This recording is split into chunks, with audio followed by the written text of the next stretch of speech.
Saya malu. Kata hebat sangat. Ha? Setakat pemikiran kolot orang kampung ni kau boleh jelaskan. Tu, si Siti Selenga tu kau boleh cergaskan. Benda viral bekas laki aku bernaga dada tu kau tak boleh hadap. Boleh belah. Saya boleh. Saya tahu saya boleh. Tapi saya tak nak orang yang baik dengan saya kena boikot sekali.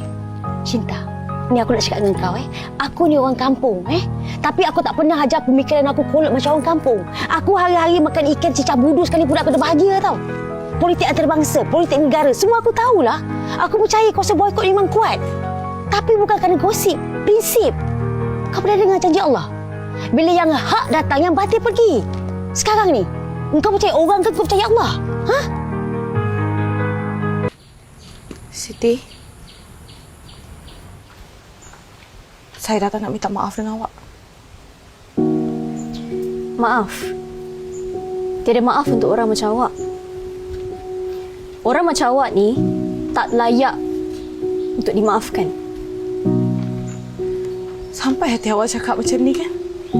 Sampai saya mati, saya takkan lupakan perbuatan awak dekat saya, Cik Cinta.